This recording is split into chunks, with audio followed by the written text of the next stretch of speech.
Fala pessoal, sejam bem-vindos a mais um episódio do Geocache. Aqui quem fala é o Ed e no episódio de hoje nós vamos conversar sobre hardware. Normalmente aqui no Geocache a gente fala sobre o software, que é a parte que a gente xinga, mas hoje nós vamos conversar sobre a parte que a gente chuta.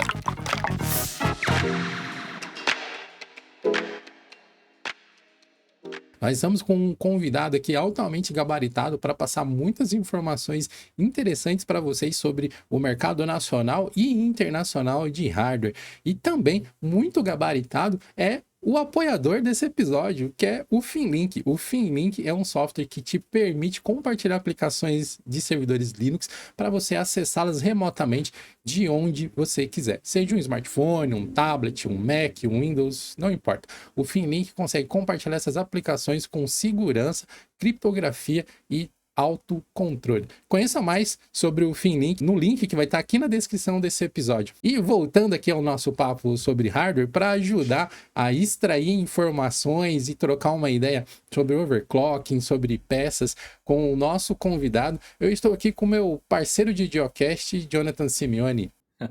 Salve, Ed. Aí, mais uma vez, um prazer participar de um novo episódio aqui do Geocast. Depois a gente falar tanto sobre desenvolvimento, programação dos últimos episódios, a gente vai para outra parte aí do setor de tecnologia, que é a parte de hardware.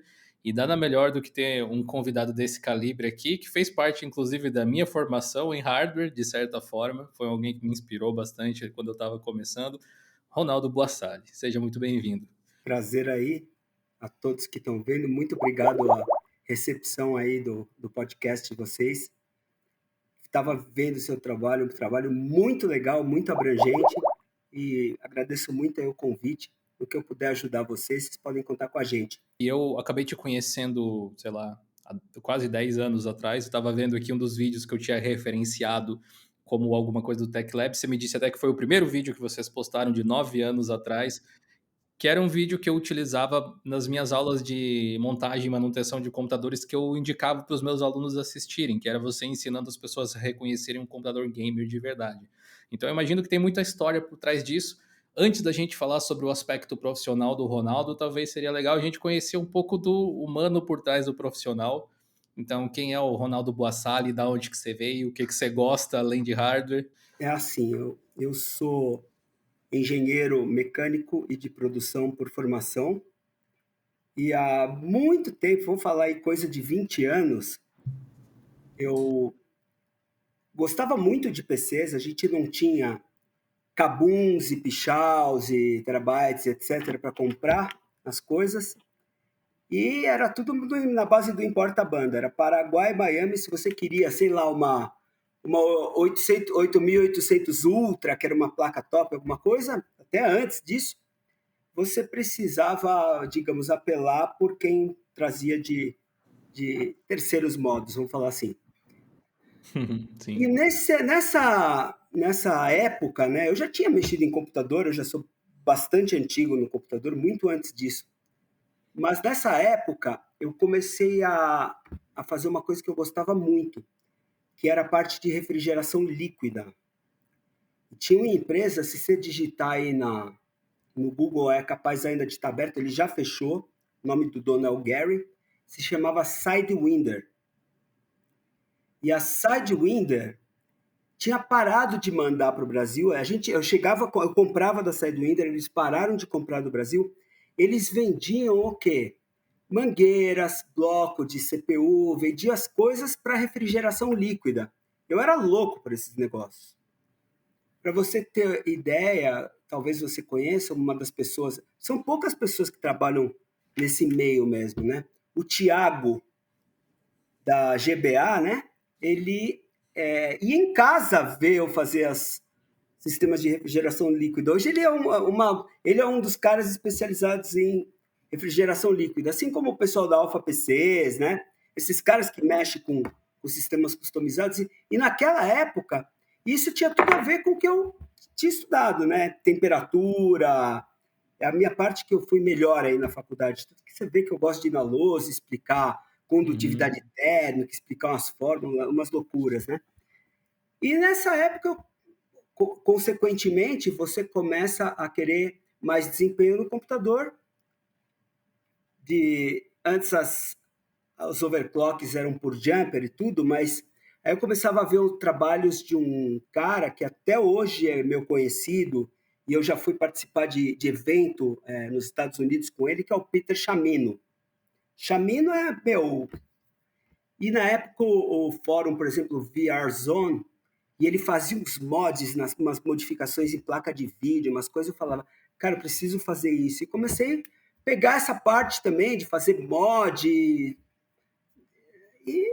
entrei Você meio nesse que aprendeu mundo. na prática, Qualquer. assim mesmo? Ou você Oi? foi depois... Você meio que aprendeu na prática mesmo, depois você Cara, foi eu fazer um curso mais aprendi na especializado, prática, algo assim? aconteceu cada coisa, meu, que, meu, nem te falo. Aconteceu cada coisa, cara. No mundo inteiro, dos milhões de canais, sei lá, que existe, nenhum canal faz as coisas ao vivo. Tudo que é teste. Nós somos os únicos, o único canal do mundo que faz tudo ao vivo. E tudo no improviso. Às vezes se dá errado, se não dá errado. Não tem roteiro. Cara, eu vou na lousa, escrevo as coisas, vou falando e vai vindo as ideias, entendeu? Então, assim, e essa paixão toda de hardware, né, de mexer, de mais desempenho, que foi responsável, digamos assim, por eu entrar no mercado de uma maneira mais efetiva, porque eu era o melhor classificado do Brasil, acho que da América Latina, né, porque o Brasil era o primeiro da América Latina, eu era o melhor classificado da América Latina no computador. Aí fui participar do Master Overclocking Arena, que é o primeiro um campeonato mundial. Daí saiu no G1 da Globo. Se você colocar em G1, casal brasileiro, Ronaldo, colocar meu nome, vai aparecer o artigo do G1 aí, tem até hoje. E essa época eu comecei a pegar firme, e foi fluindo a vida. E o que mudou mais de tudo, que eu diria, foi que eu recebi um e-mail, uma mensagem, desculpa, não foi um e-mail, foi uma mensagem, na Liga Mundial. E essa mensagem queria uma pessoa da Corsair que ia conversar comigo. Aí eu falei, lógico, conversa e tal, e naquela época era Message, MSN, né? Trocava ideia por MSN.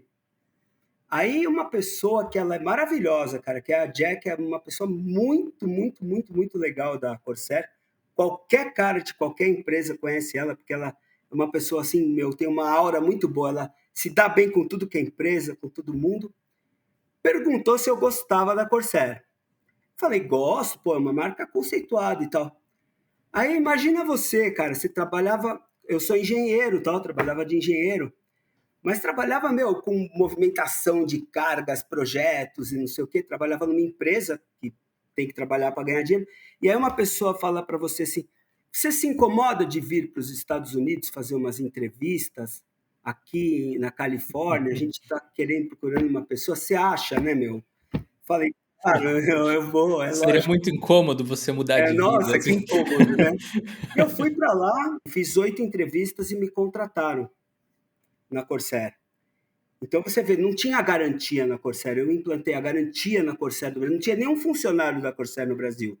Todo esse sistema de garantia, a importância de falar para as pessoas assim, olha, você tem que ter você não pode pegar e mandar produto para os Estados Unidos e voltar por $1 para trocar o produto para uma pessoa.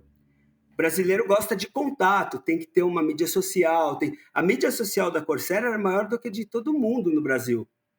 E a gente começou a botar a mídia social, criamos site. O site era no meu e-mail, o site da Corsair.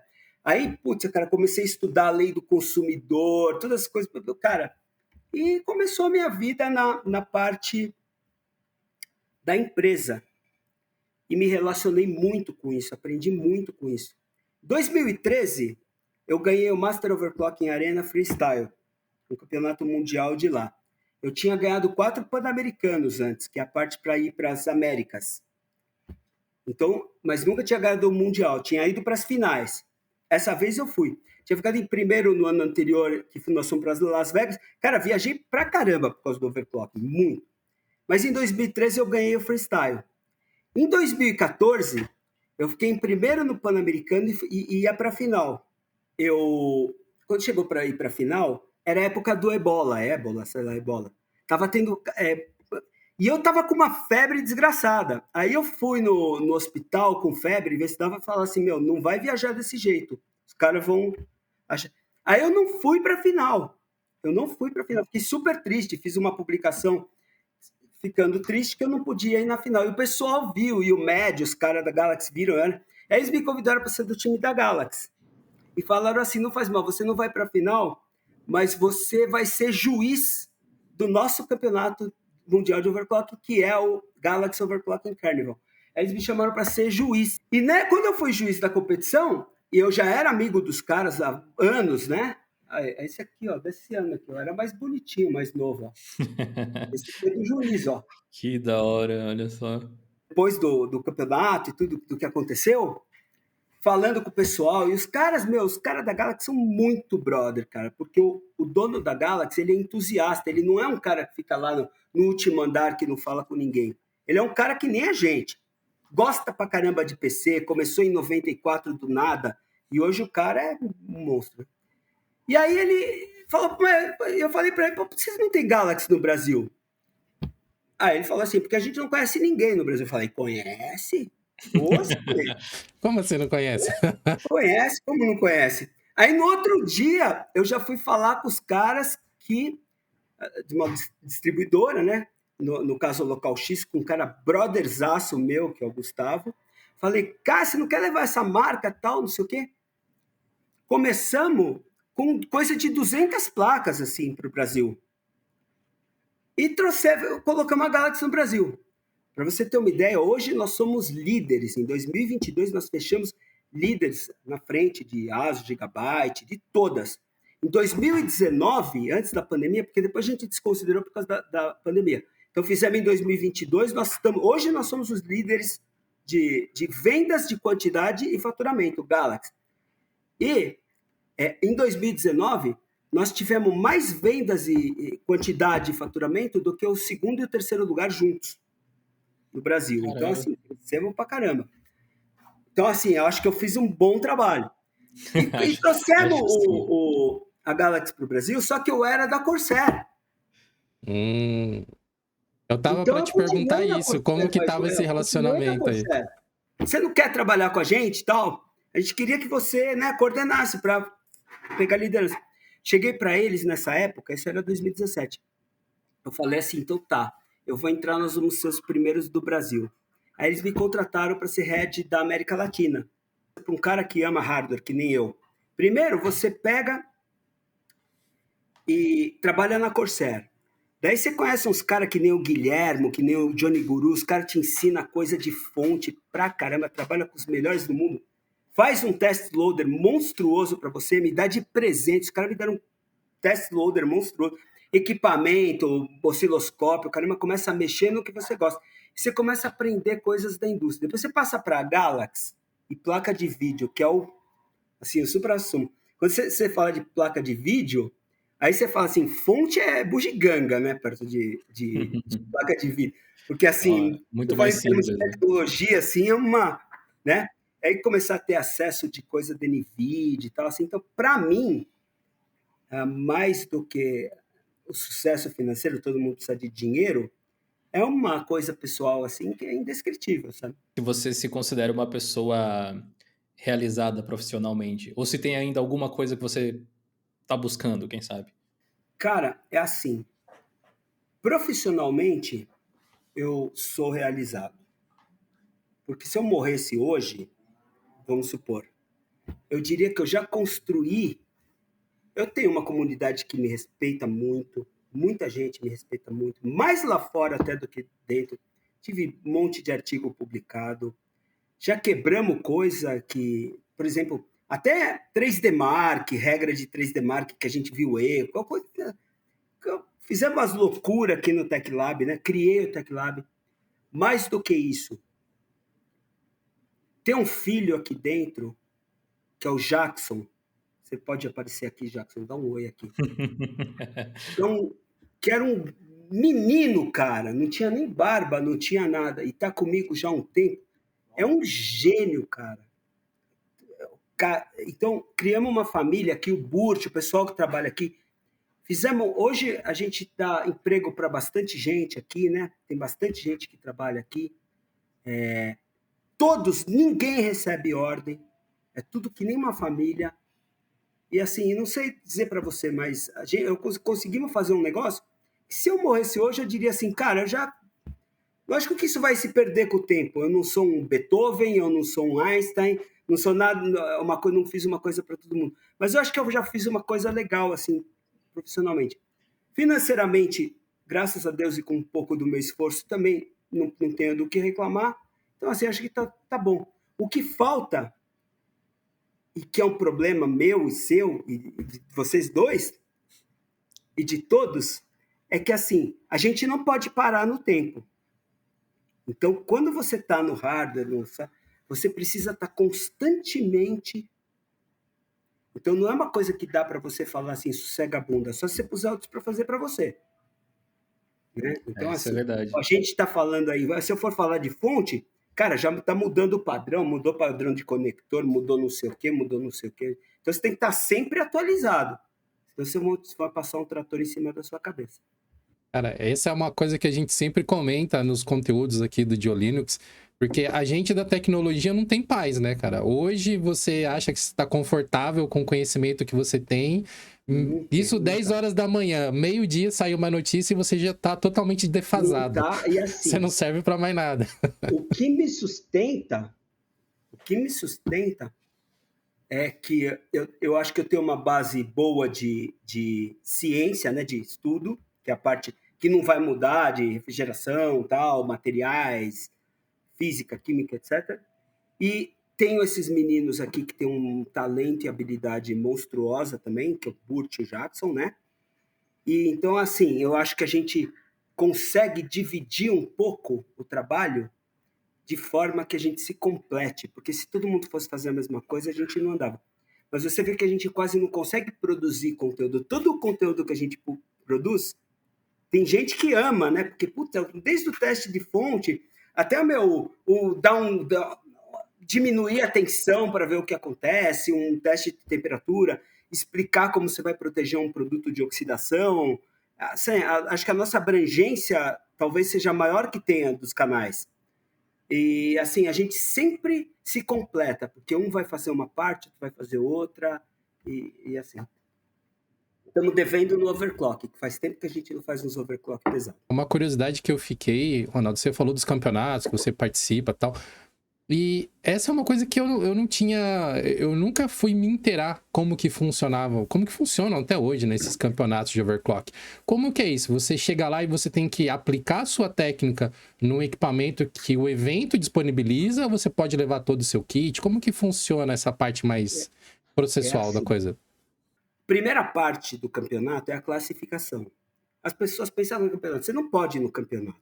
Você tem que se classificar para o campeonato. No caso, a gente tem etapas divididas. Então, a gente tinha a etapa Master Overclock em Arena Américas, por exemplo. Então, você precisava ser o primeiro ou segundo da América, que é ganhar o Pan-Americano, para ir para a final. Aí você tem da Europa, EMEA, né, e Ásia. Não tinha África, por questões, não sei. Eles colocavam junto com a EMEA. No começo, a gente podia convidar uma pessoa para ir junto. Então, todo ano eu ganhava e convidava um cara no Brasil. E teve cada coisa que aconteceu. Teve ano que a gente ganhou 2 vagas, né? E aí ia 4 brasileiros. Então, o Jaime, o João 90BR, o Yuri. E aí tinha que se classificar e ia para a final. E quando chega na final, você não sabe qual vai ser o teste que vai correr. Normalmente tem teste 2D, teste 3D. E eles dão as coisas sorteadas ali e você tem que tirar o máximo das coisas sorteadas. Então, quer dizer, quem faz a melhor classificação.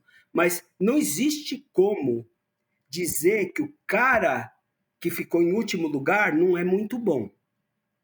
Porque ele pode ter dado um grande azar. Ganhei vários Pan-Americanos que nem eu falei, mas assim, não dá para dizer. Porque assim, a sorte é determinante. Porque os chips, as unidades são diferentes, as capacidades são diferentes. É claro que você pode estar nervoso numa montagem, dar coisa errada, isso acontece. Então eu dava curso de overclock em 2010, 2011, coisa maravilhosa. Não tinha Facebook, não tinha mídia social bombando. Aí as pessoas iam e juntavam 20 pessoas. Eu morava num apartamento pequeno, embaixo tinha no meu apartamento pequeno tinha uma sala de 3x3, que era o meu tech labzinho. Entulhado de coisa para fazer mod, caramba. E embaixo tinha uma salão de festas. Aí eu convidava as pessoas, a gente levava nitrogênio e tal. Eu tinha ganhado estava com o Jaime na minha casa, tinha mandado os resultados e a gente pegou um resultado assim, impossível de pegar. Isso está registrado, né? Hardware Canucks tem um artigo sobre isso. E aí o que aconteceu? Tinha pego uma vaga e a gente precisava pegar outra vaga. Então, 2 anos, não foi um ano, em 2 anos, nós conseguimos a vaga no curso de overclocking. Olha que louco. Mas num deles foi uma das cenas mais emocionantes. E tem caras conhecidos que estavam presentes. Inclusive um dos caras, que é um dos administradores, e o Joe 90BR, que é o Jaime que todo mundo conhece no mercado. Ele estava nesse curso, estava todo mundo, e a gente tinha que pegar o primeiro lugar de 3D Mark para classificar. Se não me engano, era o 3D Mark 06. Aí o que aconteceu? Cara, nós ficamos a noite inteira, tentava, e tal, não sei o que. E tinham os resultados. E na manhã daquele dia era o deadline para mandar resultado. Não podia mais mandar resultado, porque era o último dia. Nós marcamos no último dia para tentar pegar uma vaga. Porque não adianta que os caras não postam o resultado. Eles não postam o resultado, só deixa para postar no final, para não inspirar ninguém a fazer um resultado melhor. Às vezes você acha que é uma coisa muito boa. Aí conseguimos bater o recorde que estava, né, postado e tudo. Faltava pouquinho tempo para acabar, faltava, 4 horas para acabar. Acabou o nitrogênio, no fim da sessão nós conseguimos. Aí eu peguei, salvei num pendrive, tudo bonitinho, subi no apartamento, falei, vou registrar o resultado. Estávamos comemorando, os caras tudo comemorando lá embaixo. Tudo comemorando. Puta que pariu, quando eu subo, o E-Killer, que é meu amigo da Colômbia, tinha batido o resultado da gente por um pouquinho. Falei, Putz. a gente não tinha nada de nitrogênio, a gente não tinha nada. Rodamos, eu falei assim, cara, vamos rodar, colocar as coisas, rodar. Tinha, sei lá, 5 litros, você gasta 2 só para esfriar, mais até, só para chegar na temperatura e rodar o teste. Nós vamos rodar o teste e fazer assim, monta tudo de novo. Estava tudo desmontando, já estava desmontando, monta tudo de novo. Cara, nós fizemos o resultado, eu salvei umas 30 vezes. Pegamos cara e assim, nunca mais esqueça isso daí. Pressão Pulávamos, do fazíamos momento. festa. Porque os brasileiros, eles não eram considerados, antes de eu começar a ir e tal, e ganhar e o caramba, e fazer zombie, e essas placas com... Você já viu uma zombie? Sabe o que é uma zombie? Não, eu não sei o que é. Isso aqui, por exemplo, é uma zombie. Ah, eu já tinha visto isso, não sabia que chamava zombie. Então, a gente Que faz uma bizarrice zombie. é essa? Explica pra galera aí. Aham.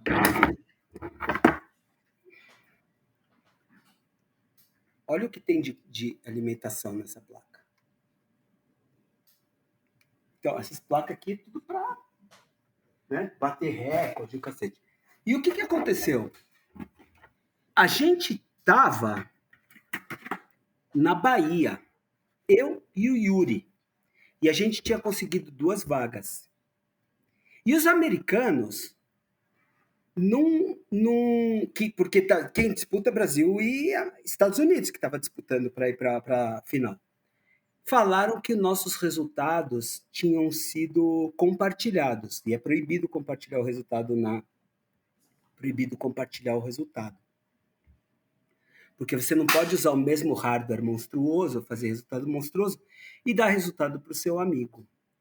E a gente tinha feito esse resultado na Bahia, no Hand Show, que é o evento de uma distribuidora que se chama Handtech, até hoje uma distribuidora muito grande. Aí, quando a gente mandou os resultados e classificou, os americanos começaram a falar que não, que os brasileiros que estão... O Ronaldo está passando o resultado, porque como eu tinha muito mais força na época, falaram que eu tinha passado os resultados para ele. O Yuri fez sozinho. O Yuri é super inteligente, super competente. E começaram a falar que a gente era trapaceiro, que a gente tinha trapaceado, que não sei o quê, E eu cheguei e falei assim, pô, meu, como que vocês falam que a gente trapaceia? Aí começaram, não, porque é. Na época era o Massman, era o administrador da Liga Mundial. E aí eu cheguei e falei, pô, meu, vocês me conhecem já faz anos, que história? Não, porque não sei o quê, porque não é. Foram falar com a MSI, o campeonato era da MSI, e resolveram que o cara, ele é culpado, não é você que tem que provar a culpa do cara, é o cara que tem que provar. E aí eles falaram o seguinte, vocês vão ter que fazer ao vivo, aberto, eu não lembro como é que chama, gravava ao vivo, né? Tinha um nome de um programa que fazia. Tal hora, era 3 horas da madrugada que estava marcado para fazer. Eu e o Yuri, a gente montava as máquinas, tinha que estar as máquinas lado a lado, tinha que mexer a tela. Tem, num dos vídeos meus lá, a minha história no computador, minha história no overclocking, tem esse vídeo, tem essa parte mostrando, tem 5 capítulos, e eu mostro o tópico e tudo, ele falando tudo que tem que colocar. Um monte de imposição, tinha que pegar o resultado, mexer o resultado, aí ir para o outro e tal, e não sei o quê. E a gente tinha que fazer o resultado de novo. O que aconteceu? De madrugada, eu falei assim, se por acaso a gente tiver algum problema no computador, porque é muito difícil de fazer, quer dizer que nós vamos ser considerado trapaceiro. Não, porque a MSI e a Liga Mundial decidiram isso. Cara, eu fiquei com ódio, não vou te falar. Mas que absurdo também, né? Pegamos o Meu Deus do negócio, céu. fomos lá, fizemos e pegamos de novo, os dois, ao vivo, fazendo ali na frente da cara deles. Aí, eu falei assim, e agora, Massman, que vocês fizeram isso com a gente? Se a gente não tinha... Cara, o cara deu um esculacho público, dizendo que ninguém tinha nenhum argumento, ninguém tinha nada, que levaram o problema para ele, levaram uma coisa vergonhosa para a Liga, não sei o quê, e que agora tinha acontecido isso, que a gente estava na final, e que por trás dos formadores de opinião aí fazendo barulho, ninguém tinha argumento e tal, não sei o quê. Só que você pensa que acabou? No outro ano, aconteceu a mesma coisa. Eu fiz um resultado. Eram 3 testes. Se você olhar lá, o Tecmundo fez um artigo legal disso. O brasileiro classifica na final mundial, ganha as 3 etapas. Eu ganhei as 3 etapas. Só que não precisava ganhar as 3 etapas. Eram 2 etapas de 3D e uma etapa de 2D. E os caras disseram que eu trapaceei no Super Pi, porque o resultado era muito bom. Tava muito... você não pode, esse resultado é impossível. E começaram a falar que o resultado é impossível, o resultado é impossível, o resultado é impossível, o resultado é impossível. E o Jackson estava comigo.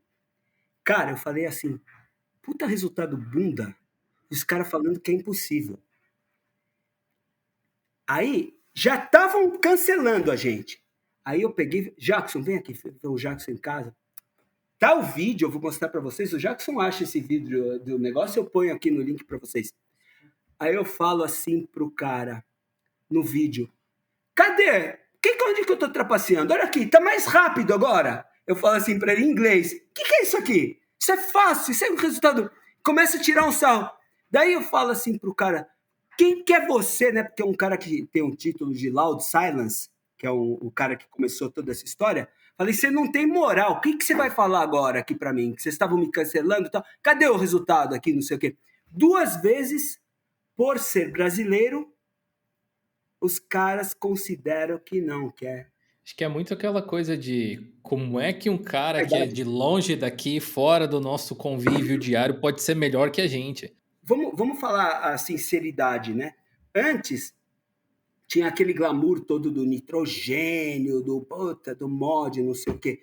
Hoje as fases elas vêm hiper super preparadas. Elas, pô, você pegar uma ROF dessa aqui, uma 4090 ROF, olha o que tem, meu, de sistema. Você não, meu, não existe a menor possibilidade de você fazer uma zoom numa placa dessa e ser melhor do que a original, porque ela está no próprio PCB. Então a placa já vem pronta. Hoje em dia as coisas já vêm prontas para o cara Me deu até destruir, uma né? dor no coração. Isso era uma 4090 que você tava segurando. Não, esse aqui é a 4090 ROF, é. Meu Deus do céu. É muita placa isso aqui. Pro tipo de trabalho que vocês fazem, desmontar a placa é a primeira etapa, né? Mas eu acho uma coisa importante a pessoa desmontar a placa. A pessoa desmontar e mexer. Porque hoje nós temos. Não, talvez não se você mora aqui como eu, em São Paulo, num ambiente bacaninha. Mas um cara que mora num lugar na praia, ele vai ter que abrir aquilo, ele vai ter que limpar aquilo, ele vai ter que tirar aquilo que impregna do ambiente, porque senão vai corroer, apodrecer tudo. Então, assim, o cara precisa, né, ter acaba se tornando agradável, mas é uma coisa útil para um cara que tem um computador, principalmente se ele tiver um ambiente ruim. Então, hoje a gente vê, meu, os produtos, as placas, elas têm uma geração de energia muito grande. Essa geração de energia e calor, misturado com o ambiente de uma maresia e tudo, vai fazer com que o produto apodreça rapidinho. Então, o cara, vale a pena o cara desmontar, mexer, não só a placa de vídeo, como a placa-mãe, dar uma protegidinha, dar uma limpadinha, porque se você deixar isso só acumulando, isso aí vai apodrecer e danificar. Você não vai ter... Então, assim, é um trabalho também, que hoje em dia muita gente está fazendo esse tipo de limpeza e manutenção, muita gente não quer mexer, e você vai desenvolvendo, tem muitas coisas que você pode aprender em relação àquilo, né? Então, assim, eu acho interessante a pessoa abrir, aprender, mexer, fuçar. É o primeiro caminho. Eu tenho o hábito de desmontar o meu computador pelo menos uma vez por ano, mais ou menos ali, 6, 5 meses, eu desmonto tudo. Minha esposa já nem reclama mais. Antes ela reclamava da bagunça, porque vai um domingo inteiro, né, pra fazer isso. Tira o PC, leva lá pra sala. Na sala tem uma mesona enorme que a gente fez com uma madeira bem comprida. Tira todos os componentes, pincelzinho em cada um, desparafusa, pincel de novo, flanelinha e tal. Mas é um trabalho que se paga, assim. Pra gente que faz um uso muito intensivo da máquina, pô, eu tenho máquinas que funcionaram 10 anos sem dar problema nenhum. Essa manutenção, vale a pena as pessoas mexerem. E aí é de cada pessoa, né? Assim, é como a parte do overclocking que eu digo.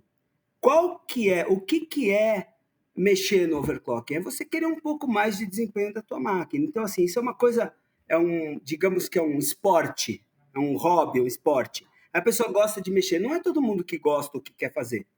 Mas se você Sim, com olhar o certeza. apelo, hoje está em tudo que é placa, até a nossa placa, o OneClick, você aciona lá, ela te faz um overclockzinho. Aí o cara quer ver, pô, consegui melhorar o desempenho, quero um pouquinho mais. Então vai ter aquele grupo de pessoas que falam, achei legal, eu vou querer mexer e aprender, e vai ter o grupo de pessoas não, que só quer jogar, e para isso já existe o boost das placas. Eu tive, alguns anos atrás, uma 1060 da Galaxy, que tinha assinatura do TechLab, inclusive. E eu queria entender quais são os tipos de modificação que vocês costumam fazer nas placas que levam esse tipo de assinatura. E Não, qual é o trabalho que você faz? Como é que funciona isso para ser é reconhecido? assim. Então, quando a parte de placa de vídeo, por exemplo, tem toda uma orientação da gente relacionado ao seguinte: você tem muito problema no Brasil, diferente de outros países, em especial temperatura muito alta. Você vai ver Fala para mim, vocês acompanham algum canal de review de tecnologia pesado, de hardware? Ah, Conhece Tech Power Up? Deve conhecer Tech Power Up, Tons Hardware, Guru 3D, tal. sim, Se você pegar o qualquer Gamer um Nexus desses que você aí, tinha falado você antes vai ver também. um banco de dados de de teste de placa de vídeo e a temperatura ambiente é 20 a 22 graus. Ar-condicionado. Sossegado. Você chega aqui no Mato Grosso, a história é outra, meu amigo. Verão Mato Grosso é 45, 50 graus dentro do gabinete. Né? Aquele gabinete apertadinho e tal. Então, a gente parte de um conceito que, assim, mesmo o modelo mais simples tem que atender às especificações para que a gente não tenha problemas, até porque nós somos responsáveis pela garantia. Então, isso é muito importante. Aí o cara vai falar assim, mas não tem backplate nessa placa. Aí você já vê que o cara não entende muito. Porque, assim, qual o conceito do backplate? Por que que ela não tem backplate? Você não tem que falar que ela não tem, você tem que falar por que que ela não tem. Aí a pessoa pode te explicar, falar, o backplate iria encarecer tanto, e nesse modelo, o backplate não teria função térmica, nem estrutural, somente estética. Então você não coloca porque você tem que ter um modelo mais barato. E não é só a Galaxy que vai ter o modelo One Click ou C. Você vai pegar uma MSI, vou falar de uma marca que eu gosto, ela tem a Ventus. A Ventus ela é bem mais barata que a próprio modelo Trio deles lá. Então eles também têm. Então, mesmo a Asus ou a Gigabyte, todas as placas elas vão ter que ter um modelo de entrada e vai subindo até uma ROF da vida. Né? Hoje em dia a gente tem a ROF, que acho que acredito ser imbatível, hoje não tem mais a Kingpin, né? Então acho que é a placa imbatível do mercado. Então tem que partir desse conceito. Então a gente já fez muita correção, já participou muita coisa, já falou para não vir muita placa para cá, por exemplo, Katana. Os caras queriam mandar 1070 Katana, não veio para o Brasil, não vem para o Brasil. Não sei se você lembra uma placa que eles mandaram uma vez, que parecia uma abelhinha, assim, uma 9050, que o cooler era amarelo e preto pintado. Essa placa é horrível. Eu falei assim, estava vendendo a placa. Eu falei, essa placa é horrível. Eu não posso falar para o público que isso aqui é horrível. E eu falo mesmo. Então, assim, a gente tem que ter sinceridade. Tal modelo é mais quente, mas tem que passar pelo menos por uma condição, né, mínima para que o cara possa utilizar no Brasil. No final das contas, isso é muito importante para as marcas, para a Galaxy específico, ou para outras marcas que você dá consultoria, porque, só fortalece a imagem dela no mercado, porque aqui no Brasil a gente vai ter acesso a produtos que vão ser mais resilientes aqui para as nossas condições, vai ter menos RMA, vai ter menos devolução, o feedback geral do público vai ser melhor. Então, às vezes é muito melhor você ter um set de produtos mais limitado, mas que vai ser muito mais ajustadinho. Você sabe que a gente podia mandar vir um monte de modelo lá, que nem eu falei do Bonstar, e eu prefiro ter 2 modelos e mais a ROF, ou um modelo e mais um MX Gamer, do que ter um monte de modelos. A gente consegue focar, inclusive, na parte técnica aqui, porque se você olhar um vídeo Garantia Galaxy, eu não sei se você chegou a ver, eu fiz um vídeo da nossa garantia, tenho certeza que vocês nunca viram nada igual. Tem os laboratórios da gente. Coloca aí, você que está assistindo, Garantia Galaxy Tech Lab.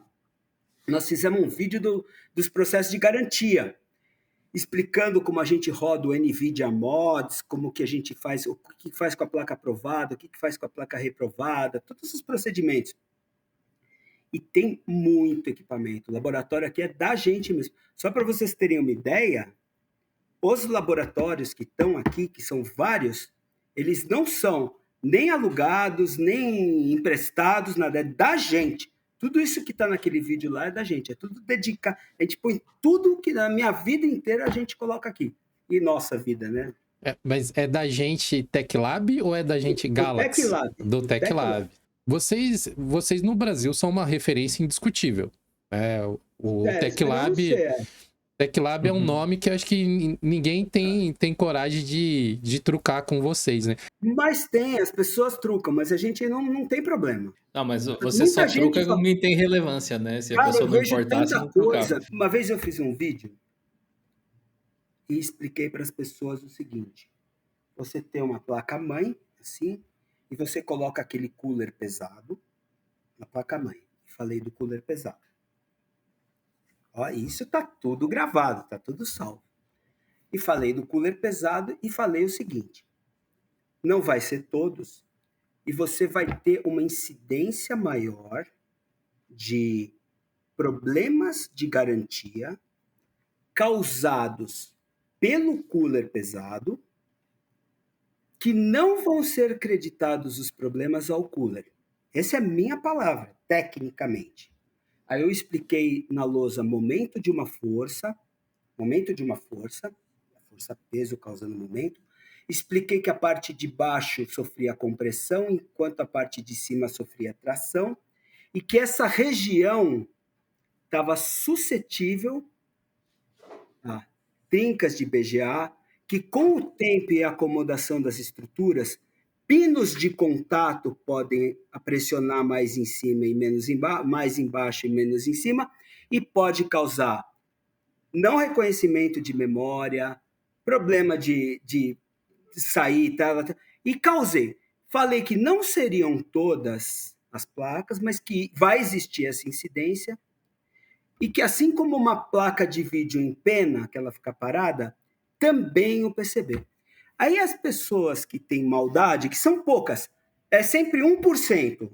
Nosso índice de like é 99 e alguma coisa. 98,5, 99. Só que esse 1%, ele não se contenta em falar que não aceitar. Ele tem que fazer barulho, xingar, falar para todo mundo que ele está fazendo besteira. E a gente está gostando até. Aí eu olhei e falei, tudo bem, mas eu não vou ficar discutindo isso aqui. Isso aqui é assim e vai acontecer. E um monte de gente que trabalha. Aí o que aconteceu? Eu falei com o Varun Shenoy, que é o cara do Tech Power Up, né? Falei, olha, estou fazendo esse estudo e tal. O cara simplesmente, Tech Power Up é o céu, né? Você tem quem? O Michael, que é o Wizard, que é o criador do GPU-Z. Já falou tudo. Você olha o nível dos caras. Você tem lá o Ares, que é o fundador da Cybernetics, que é o cara da eletricidade fonte. Você tem o Varun Shenoy, que é dessa parte de refrigeração, caramba. Ele me manda um e-mail falando que ele testou um CryoRig e que viu a mesma coisa. Cara, eu tô nesse mesmo pegada que você. Isso aqui é real, eu verifiquei isso aqui também. Aí eu perguntei se estava liberado, ele falou, pode colocar. Eu falei, olha quem está falando. Se vocês não acreditam no Ronaldo, né? Quem sabe o Varun. Não adiantou nada. Não, porque não sei. Aí começou o carinha zombando, né? Porque zomba, né? O cara que não faz nada, ele não tem argumento, mas ele zomba. Beleza, falei, passou, tal, não sei o quê. Aí, o que a gente fez? A gente fez a simulação no SolidWorks. Eu chamei um amigo meu que trabalhou comigo, que manja pra caramba de SolidWorks. Ele levou a placa-mãe, o cooler, escaneou, fez tudo lá. Cara, aparece lá tudo em vermelho, a diferença de pressão. Caramba, eu falei, tá aí, ó, cara. Você não quer discutir comigo? Discute com o SolidWorks. Então, assim, não vou falar para você não usar cooler pesado? Não vou, dá para fazer alguma coisa? Dá, você pode sustentar. O que faz? Qual que era a minha sugestão? Eu falava, você está pondo um cooler assim? O que você faz? Aperta menos embaixo, mais em cima, né? Tenta fazer alguma forma. Eu não vou te dar uma fórmula de precisão, porque precisaria calcular alguma coisa. Mas é lógico que se você apertar tudo até o fim, a parte de baixo vai ter mais a pressão você vai ter a pressão do momento e mais a pressão do parafuso. Então, assim, são coisas lógicas. Eu falei, eu só estou tentando ajudar. Se você quiser, bota um cooler de 50 quilos, faz o que você quiser, o problema é teu. Eu só estou alertando que existe a possibilidade de você estar numa incidência maior de garantia, porque a tua placa, o teu cooler é pesado. Então, é assim, a gente orienta. Eu só uso bancada aqui, então, para mim, tanto faz. Sempre na horizontal, mas você fez uma observação bem pertinente ali, porque, de fato, é aquele tipo de problema que a placa-mãe, de repente, vai ter, que não está reconhecendo memória ou qualquer coisa que seja, alguma lane não está funcionando direito, aí vai mandar para RMA. A pessoa não tem como adivinhar que o cara tinha um cooler de 2 kg lá pesando para baixo, né? Não tem como. E o pior de tudo é que o culpado é a placa-mãe, nunca é o fabricante de cooler, porque aquilo lá é uma peça tá ali, meu. Qual o problema do cooler? O ventilador não funciona. Não? Por que a gente estava fazendo isso? Porque eu estava falando, na ocasião, que existem os problemas causados pela porcentagem do hidrocooler, existem os problemas causados pela porcentagem do air cooler. Só que os problemas causados pelo hidrocooler, você vê, ele vazou, a bomba não funciona, tal. O problema causado por um dissipador, você não vê. Ele vai transmitir esse problema para outro componente. E muitas vezes, quando vai para um RMA, para um processo de garantia, o micro vai desmontado para ser transportado, né? Então, quando você monta de novo para testar, ou vai ser numa bancada, ou vão ser as peças separadas, você não vai ter o mesmo cenário. Assim, é básico, né? A estrutura se acomoda, você tem pressão embaixo, tração em cima. Os pinos de baixo, eles vão ter o contato modificado. Se você. Aí o que eu. É porque assim, eu sou muito detalhista. Eu pegava o processador Intel, eu ia lá, ia com o datasheet da Intel e falava, pessoal, a pressão que aguenta é essa determinada pela Intel. Ela fala pressão equilibrada perpendicularmente. Se eu estiver fazendo uma pressão assim, ela não está perpendicular, ela está numa resultante que não é perpendicular, né? Então, tudo isso a gente coloca com a física. Eu nunca discuto com a física. Se a pessoa quer falar que não, que tá beleza. Mas eu não discuto com a física, né? É a grande diferença de trabalhar com a ciência e trabalhar no olhômetro, né?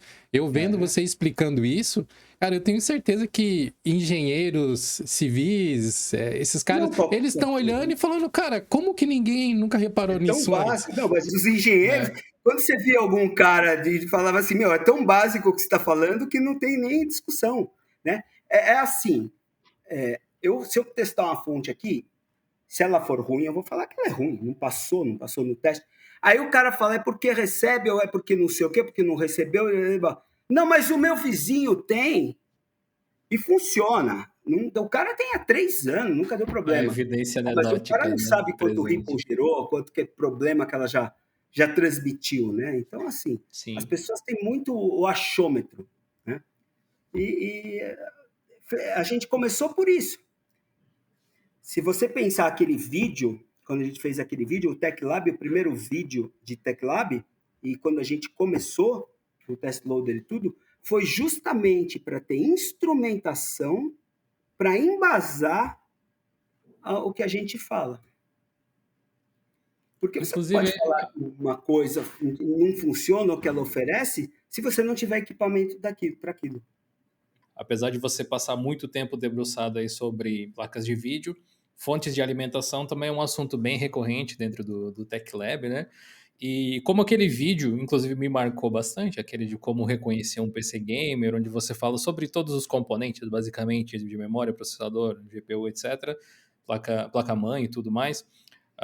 Vamos começar por isso. Como é que, hoje em dia, uma pessoa que é um pouco leiga, que não conhece muito de hardware, talvez, consegue reconhecer uma boa fonte?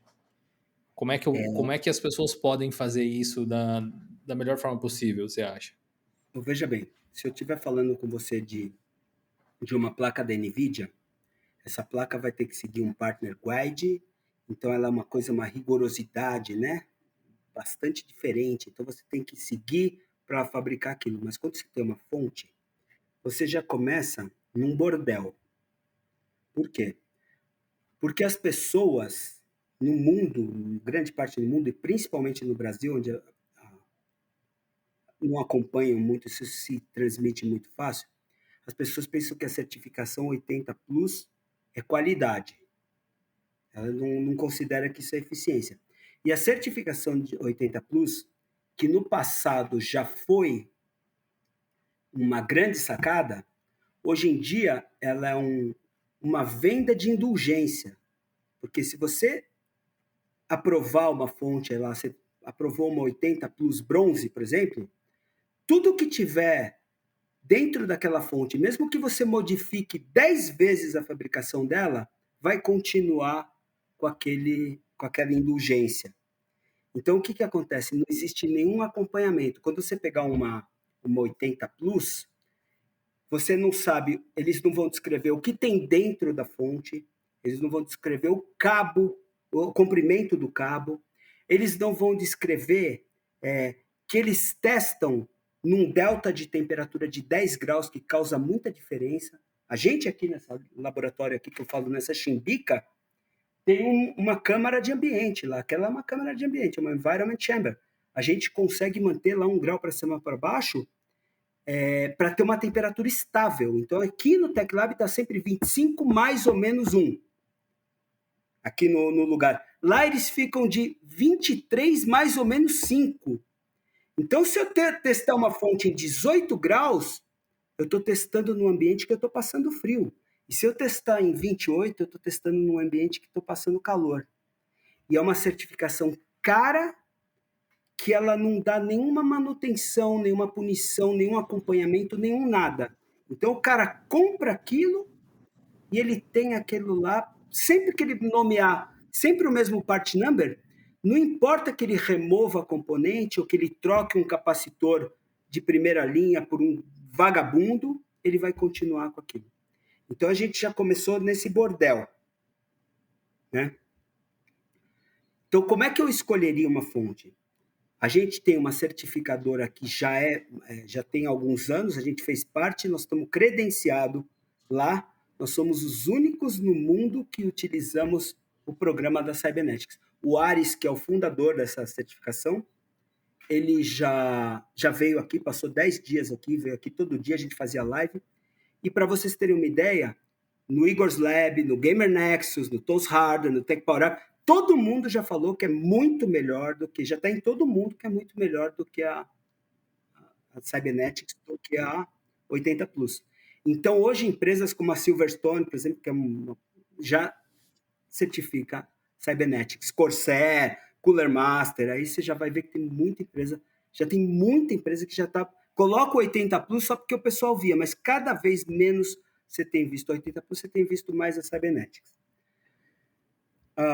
Felizmente, o mercado de fonte melhorou muito, acredito, no Brasil, também por a gente pegar no pé e ter muito modelo. Então, a gente teve surpresas boas aí, por exemplo, Superframe, que é da Terabyte, que eles foram na CWT, fabricaram um modelo super bacaninho, Unidos da Pichau, modelos aí custo-benefício. Então, como que você procura uma fonte? Se você tiver um teste da gente, se você tiver uma Cybernetics, né? Ou se você conseguir pesquisar em sites que são sites que realmente são reconhecidos isso. Por exemplo, Tools Hardware, Tech Power Up, Johnny Guru, a gente. Tem poucos lugares, né, que você vai ter em referência confiável, onde vão ser utilizados equipamentos e descritos realmente os produtos, né, da maneira que ele é. Ao vivo, só aqui, mas é muito importante. Senão você compra o quê? Eu vou dar um exemplo. Eu não quero causar nenhum problema para vocês, então eu vou ser leve no meu palavreado. Beleza? Então, não quero... porque estamos aqui, vocês não têm problema. Eu vou comprar uma fonte, vou falar de uma fonte muito vendida no Brasil, KCAS. Você já deve ter visto a fonte KCAS. A gente fez os testes aqui.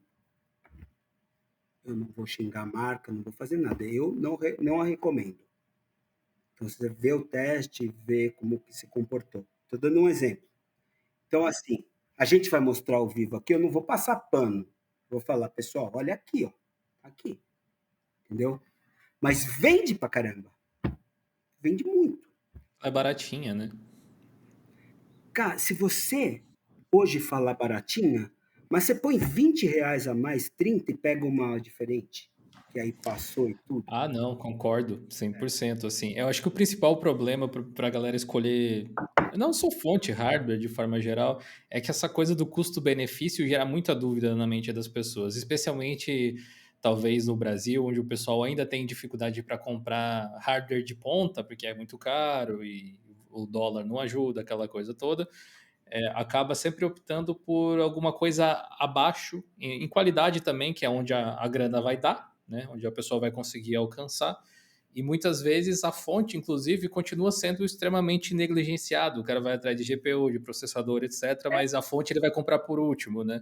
Aí você pode falar, mas não é só isso. A fonte ruim, além de um eventual problema de não proteger adequadamente, você tem uma característica de que ela transmite ao computador uma energia suja.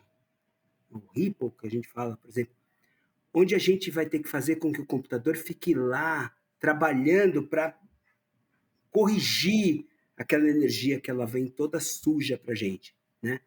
Então tem isso também, esse desgaste causado, ou se você quiser uma estabilidade para um overclockzinho, até para isso ela é pior.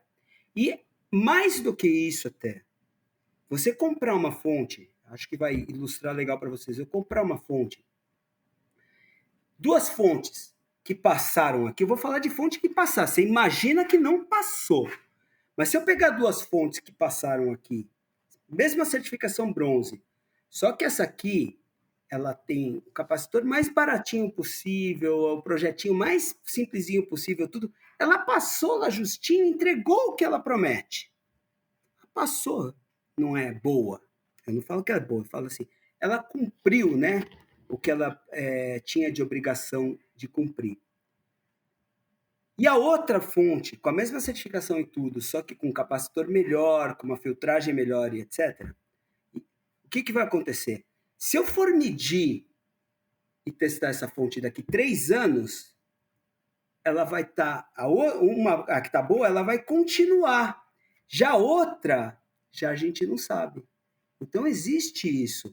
E a fonte é um elemento que você tem aí. Tem gente que tem fonte de 7, 8, um monte de anos.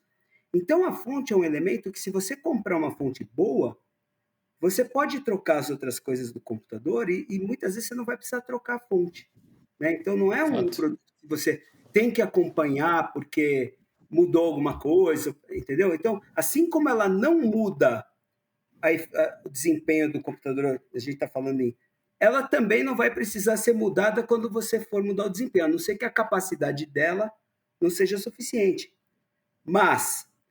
por isso eu recomendo que, se você puder pegar sempre uma fonte um pouco maior, porque além disso ela vai trabalhar numa faixa melhor, numa temperatura melhor e tudo mais. Então, assim, essa é a minha recomendação da fonte. Você tocou num assunto que eu me dei conta que eu nunca pesquisei sobre para entender com clareza quais são as diferenças. Você falou da certificação 80 Plus, bronze e tal, mas qual a diferença entre bronze, prata, ouro, platinum e tal? O que diferencia uma da outra?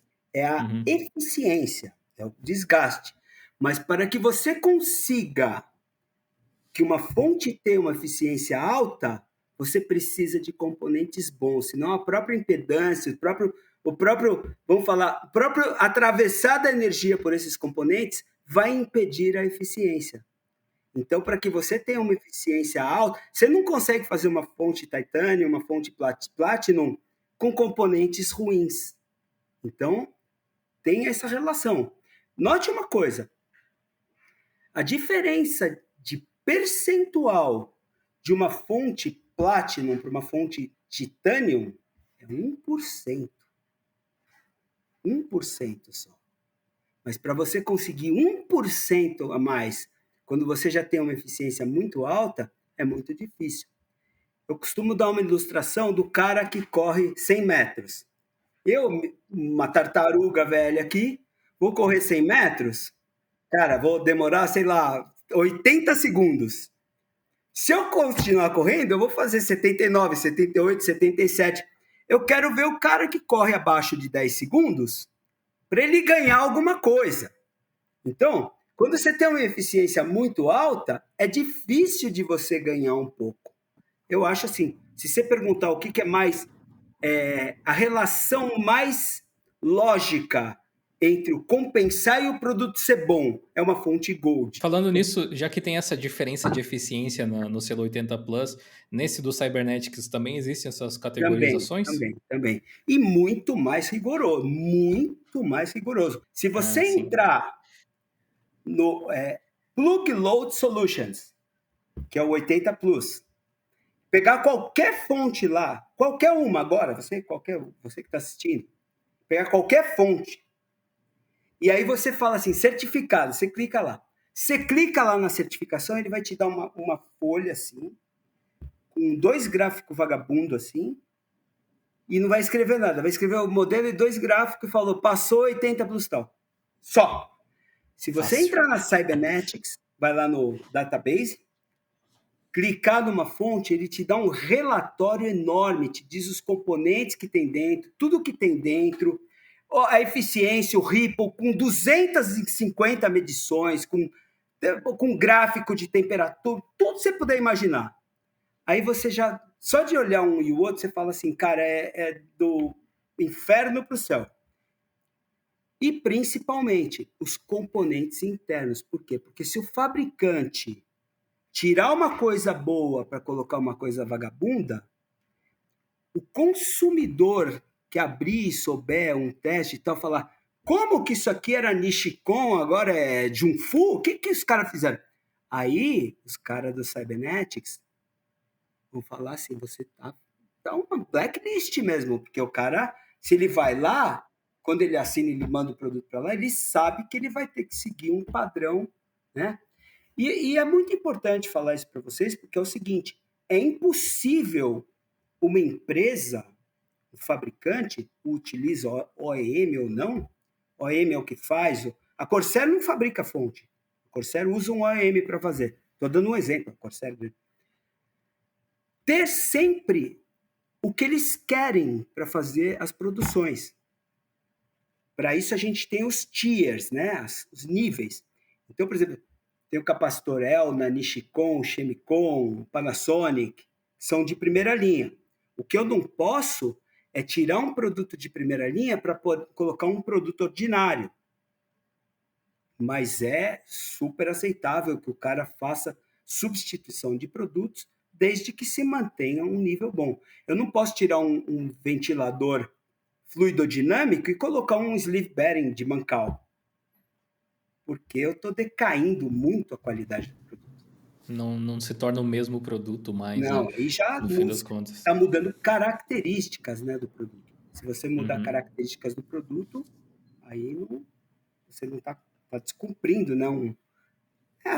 Digamos, está descumprindo ética e responsabilidade, né?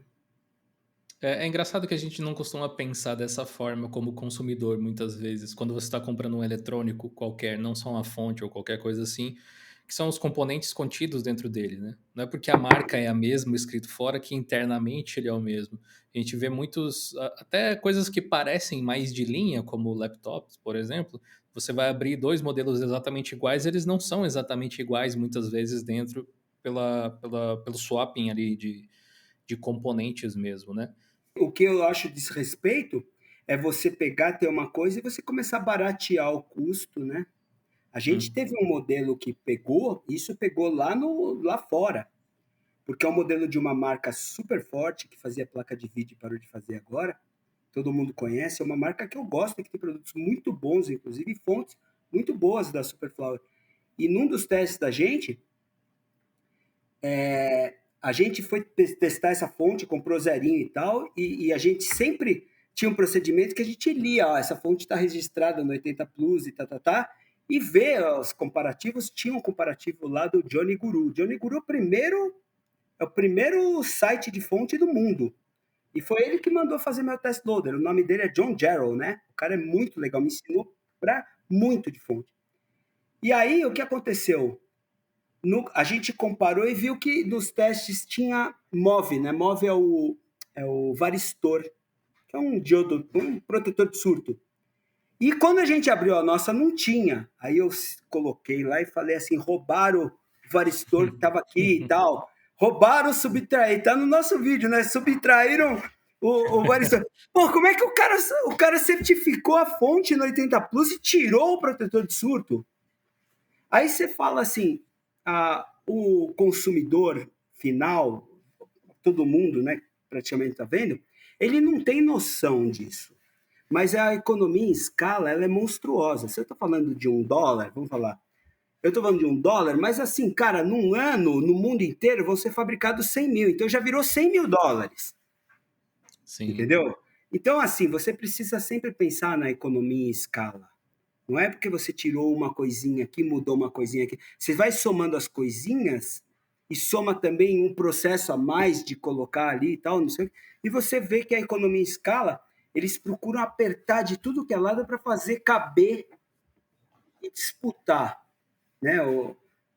E paralelamente a tudo isso que eu estou falando, porque como eu sou um cara de mercado, existe também o mercado sacana, né? Porque tem muita coisa que entra com problema de imposto, subfaturado, caramba, que vai disputar com aquele que está trabalhando com uma margem pequena, mas está tendo problema.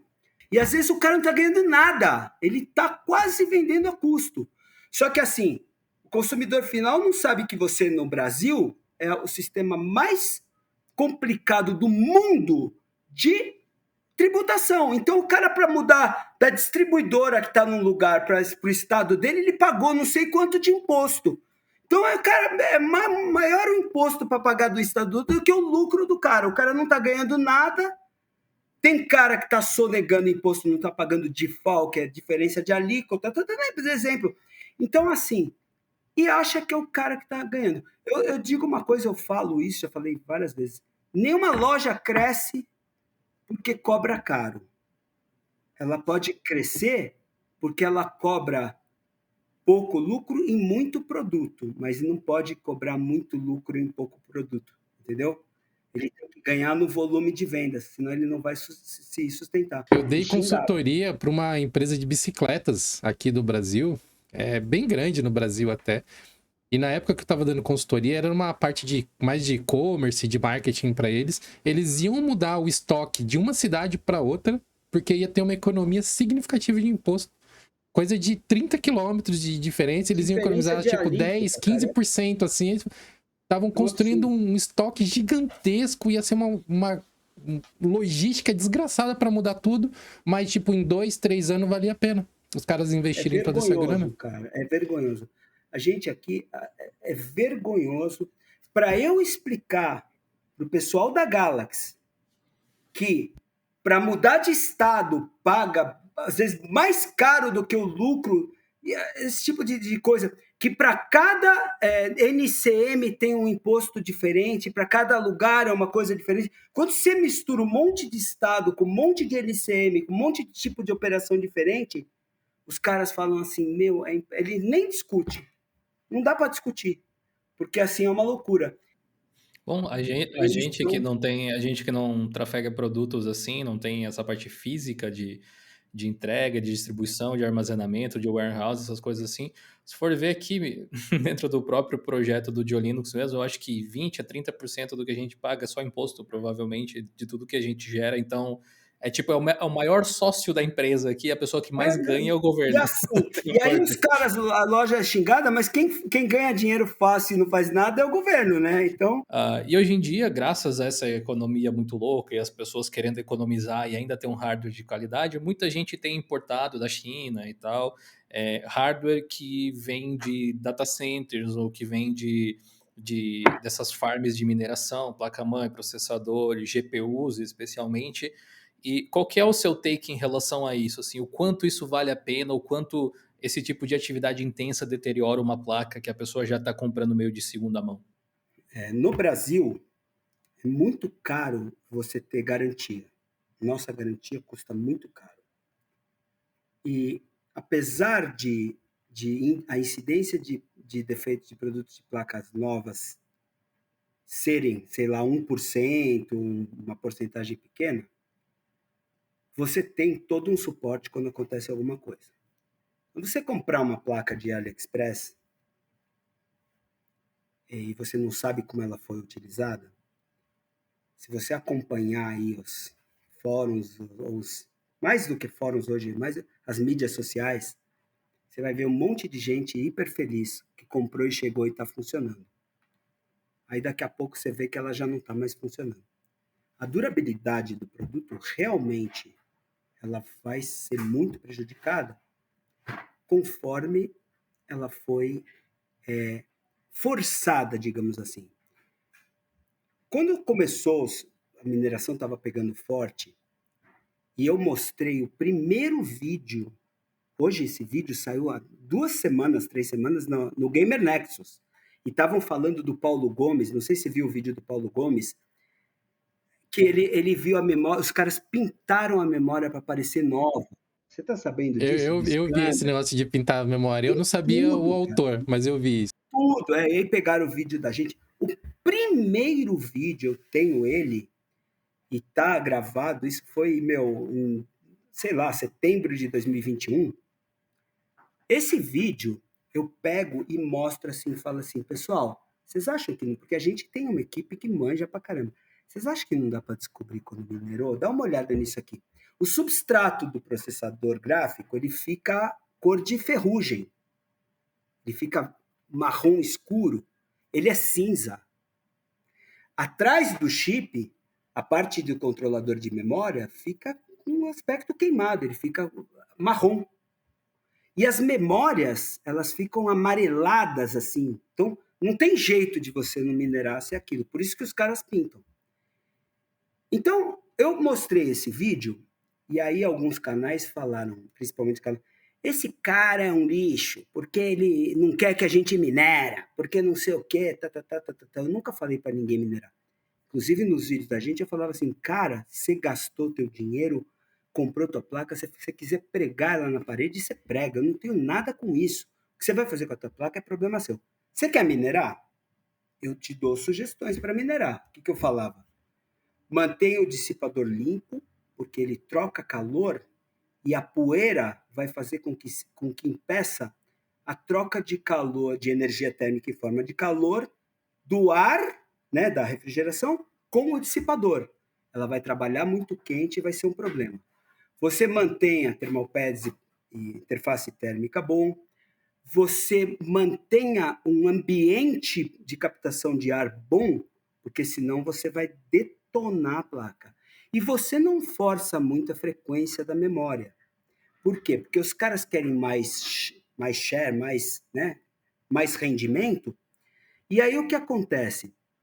Ele força muito a frequência da memória. E a frequência da memória, diferente da frequência do processador gráfico, ela está estabilizada fixa. Vou explicar para vocês. Você tem um processador gráfico da NVIDIA. Ele está determinado lá para 1350 MHz e ele tem um boost. Ele pode ir lá, cada placa, conforme o modelo dela, vai trabalhar com um boost mais alto ou mais baixo. E de acordo com as características intrínsecas dela, que é a leakage e a tensão dela, ela vai trabalhar com uma flutuação de tudo. A memória é fixa, meu amigo. Você não vai ver variando a frequência da memória. A frequência da memória é fixa. Então, se a memória está lá, vamos falar aquela 1.500, vou falar um valor hipotético, 1.500. Essa memória ela é projetada para 1.500. O que significa? Que o processador ele tem um processo que chama binagem. Ele passa e é encaixado de acordo com a qualidade do chip. A memória é fixa. Eles colocam uma frequência de memória onde todas as memórias, mesmo a mais vagabunda de todas, a pior classificada, passe. Então, toda a memória dentro daquelas placas tem que passar 1.500 MHz. O que significa isso? Que 90 e tantos % vai trabalhar acima dos 1.500. Então, ela consegue trabalhar mais rápido. Eles vão nivelar pela pior. Então, se você jogar um pouquinho de overclock na memória, tá bom. Porque ela vai trabalhar dentro da especificação que ela foi projetada. Então, a especificação de projeto. Quando você atravessa a especificação de projeto e coloca 24 horas por dia, 7 dias por semana, trabalhando na carga máxima, é lógico que você vai arregaçar a memória. Então, trabalhe próximo das especificações. Isso aqui que eu dava para o pessoal. O que acontece? Você não sabe na placa que você comprou o quão arregaçada ela foi, o cuidado que foi tido com a memória, o cuidado que foi tido com o controlador de memória, porque todo mundo pensa, não gasto o processador gráfico, porque eu diminuo o processador gráfico, a frequência, o caramba, não tem nada a ver. Processador gráfico que está fazendo funcionar tudo. E ele está queimando lá atrás, porque ele tem o controlador de memória integrado ali. Então, você não sabe o estado que está isso daí. Então, se você vai comprar uma coisa no escuro, onde o cara pode ter usado pouco tempo e ter tido cuidado, onde o cara usou até arregaçar, e aí acabou a mineração, o cara foi lá, limpou bonitinho, deixou bacaninha e está vendendo para você. Então, assim, o risco existe. Se o dinheiro fosse meu, eu não colocava. Por quê? Porque eu posso me dar bem, mas eu também posso me dar mal. Cara, acho que mais explicado para isso só se você desenhar na lousa. Mas Tem uma última pergunta que eu queria te fazer, Ronaldo, aproveitando os seus conhecimentos. É sobre as gerações atuais de GPU que geraram toda essa polêmica em torno do excesso, com aspas gigantescas, de energia que elas estão consumindo ultimamente, né?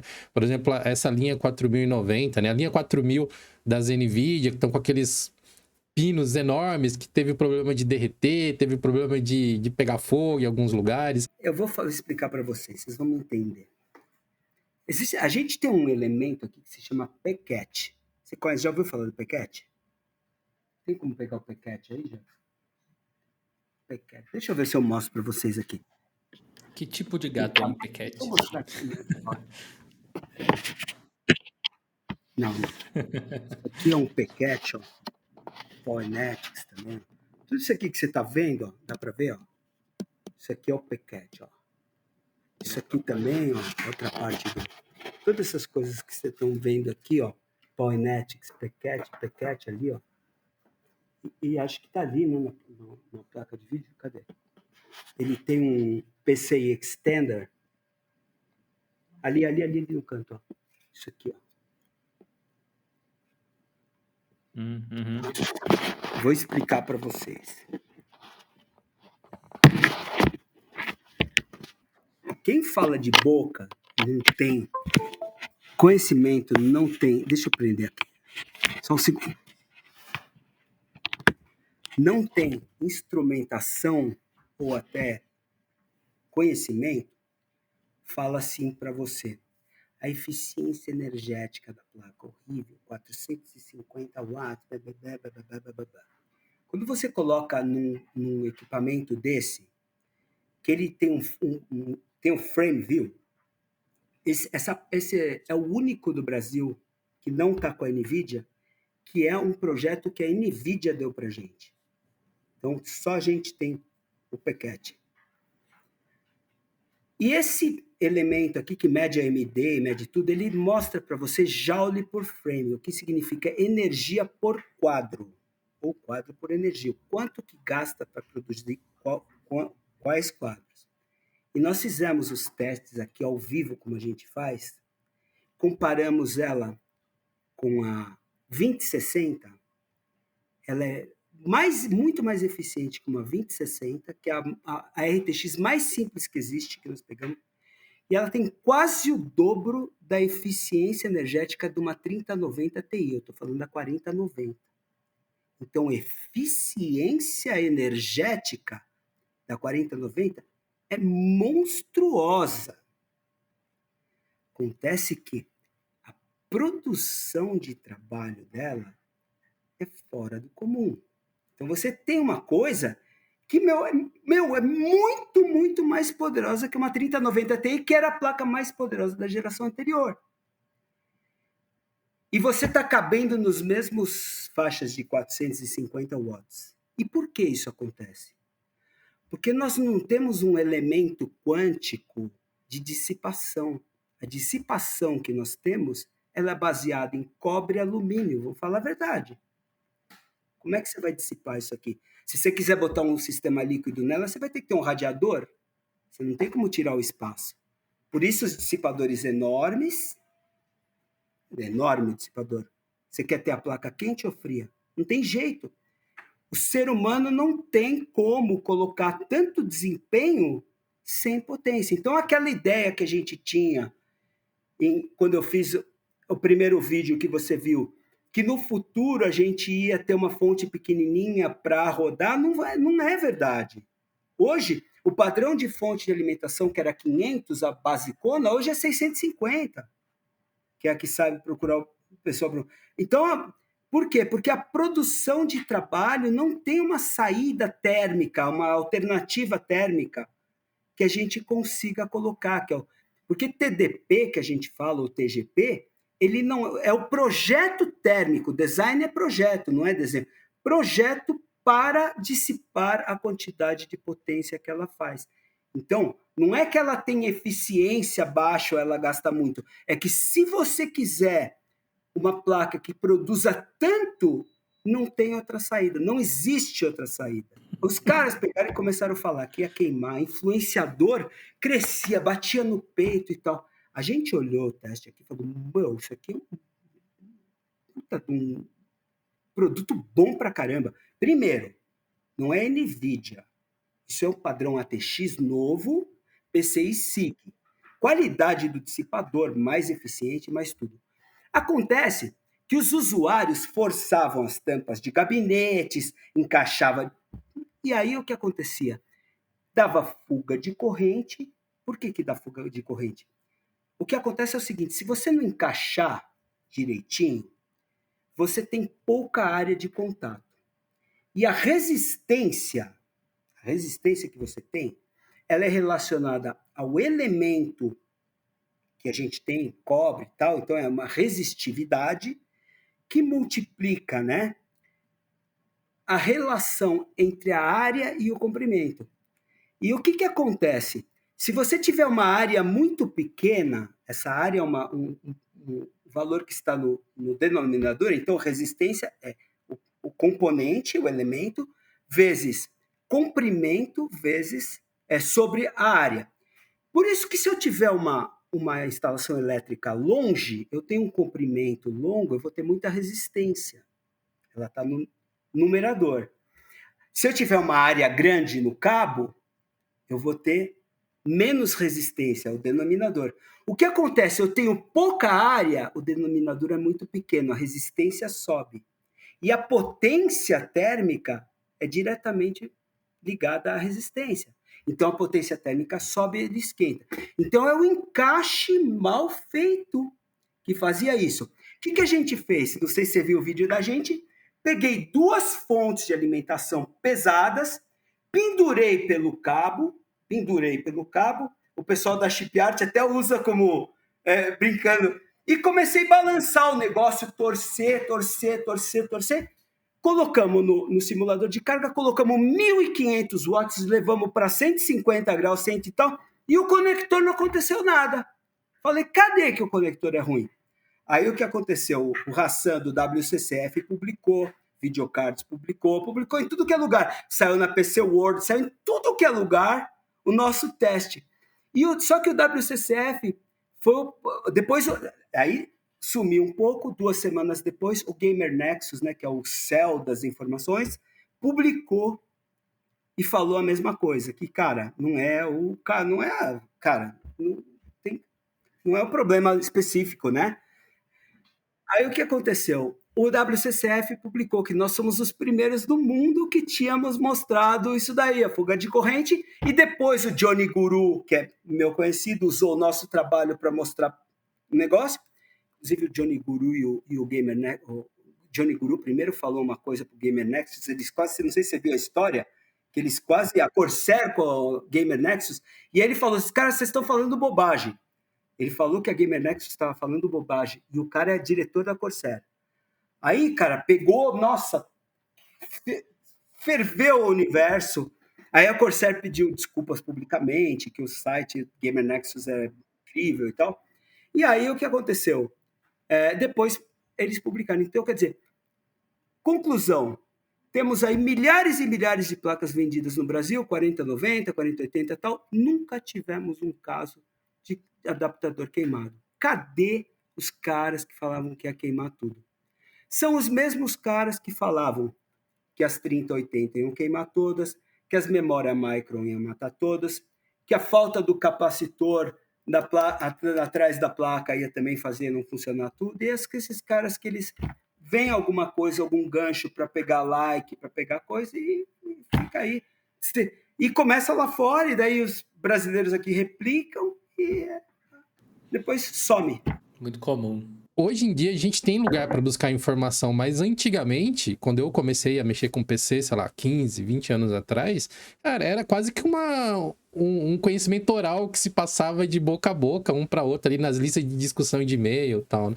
E cara, que bom, né, que hoje a gente tem tantos lugares para se informar. Quando eu comecei, o céu da informação era o Stream Systems.